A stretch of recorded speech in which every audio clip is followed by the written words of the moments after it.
usually po naka-organic sila, then you are entitled for an overtime pay. You may request. 30% ngayon. Ang dati, 25% lang. Diba? Masaya tayo. Pero dapat, syempre, we follow also guidelines as to ano yung source ng ating honoraria. Syempre, dapat through sale of bidding documents yon, or if you have savings in the institution for payment of honoraria. There is also DBM circular to be issued as regards payment of honoraria ng Bids and Awards Committee. Hintayin lang po natin yon. All right. No, for information of everyone, the Government Policy Board now, the composition is now reduced to 9 members. So if you can see, siyam na lang po yung members that compose the board, the policy board, Government Procurement Policy Board, which are the DBM, NEDA, DepEd, DILG, DND, DOTR, DPWH, NPS, DBM, and a representative from a private sector. The rest of the agencies are actually sitting as a technical member in cases there is a kumbaga, related subject matter to be deliberated regarding the specific topic, So, pwede rin naman silang umupo kung may invite sila as a technical member. Okay? Okay. So ano po yung functions ng GPPB? Of course, si GPPB, siya po yung nagpo-formulate ng IRR. Kung maalala po natin yung timelines ng reformation or revision ng RA 9184, the GPPB is the lead agency for the revision of the IRR. So sila po yun. At sila rin po yung gumagawa ng mga standard forms natin. Nag-i-issue ng specific guidelines. It can be through a circular or a non-policy matter or any issuances na kailangan po natin sa ating procurement processes. Okay? At siya rin po yung nagmo-monitor ng ating performance. At sila din po yung in charge of capacity development, just like what we're doing today. Okay, so what are the other notable changes? Yung joint venture participation, dati yung joint venture participation, pwedeng mag-joint venture yung dalawa kapag yung isa merong financial eligibility lang, pero yung isa walang technical. So pwedeng mag-joint yung merong financial at saka merong technical. But this time, under NGPA, dapat parehas po silang merong kakayahan. If you remember the 3 eligibility, dapat parehas po silang meron nun. Lahat po yun dapat nako-comply nila. So yun po yung bago ngayon sa joint venture. At sa joint venture, lahat po sila liable solidarily in cases there are breach of contract or unperformed portion of the project, parehas po sila responsible. Yan. Either a general contractor or subcontractor or even a joint venture, kapag iniwan ka ng isa, liability nyo po yung dalawa. Each partner's primary purpose also must be related to the procurement project. So lahat po sila merong experience or may technical eligibility regarding the project. And next is the revised security policy. So meron po tayo din pagbabago ngayon sa mga security services requirement. Una, sa bid security po, binibigyan pong authority or discretion ang bidder to choose from among the bid securing declaration or cash or check, or bank draft or surety bond or the other one. So, pwedeng mamili doon yung ating bidder pagdating sa bid security.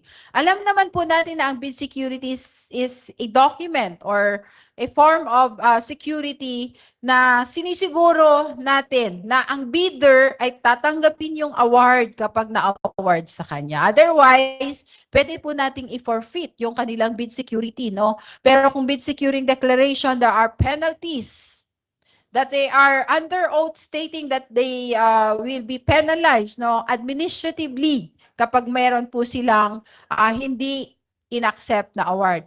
Pagdating naman po sa performance security, the procuring entity is given the prerogative to choose which among the performance security form will be required from the bidder. So yun po yung pagkakaiba po ng dalawa. Tandaan po natin, pag bid security, may karapatan si bidder mamili kung anong bid security ang ibibigay niya. Pagdating naman po sa performance security, si procuring entity din po yung may karapatang mamili kung ano po yung pipiliin niyang performance security form na hihingin sa ating bidder. So yan po. Period of action, ito po yung sinasabi natin. For efficiency, the number of processing procurement is now reduced to 60 calendar days only. So let us be conscious of the timeline. Let us diligently follow kung ano po yung timeline natin para hindi tayo lalagpas sa 60 calendar days. No? Wag naman po nating gawin ulit yung nagsi 6 months, 1 year until nakalimutan na po natin na may pina-process po pala tayo at naubos na yung ating pera na ibalik na sa treasury.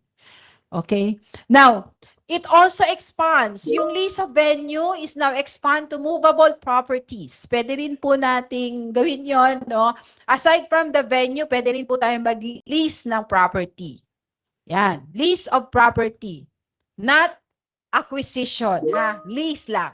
Rent lang ng ating property or movable property. Example po dito are photocopiers. Okay? All right. That's end of the first module. May question po ba tayo? Will giving how many minutes po, sir? Sa open forum na lang. So, continue lang po tayo, no? Ipagpatuloy ang inyong antok. Open forum sana para mawala yung antok. Dalawa lang yung tanong sa slide ko. Okay. Pwede naman i-address natin para ma-awake sila. Makabawas na mamaya.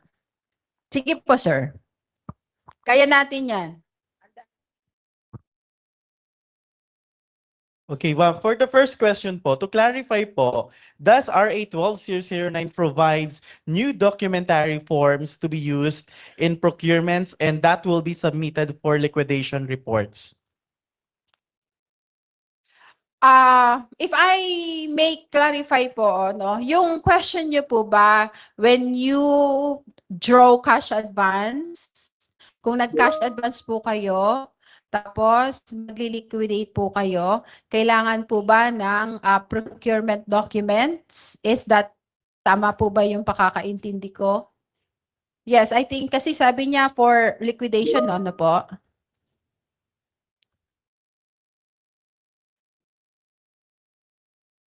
Yeah. To clarify po, does RA 1 provides new documentary forms to be used in procurements and that will be submitted for liquidation reports. Ang nililiquidate po kasi natin yung kina-cash advance po natin, right? We do not liquidate kung wala po tayong cash advance. So, in case of liquidation of cash advances, it will now depend, no, on the process of purchasing or acquiring goods or services through the cash advance. Let us always remember that there is an objective in every cash advance. Di ba? Pag nagka-cash advance po tayo, meron tayong purpose. Ano po yung purpose niya?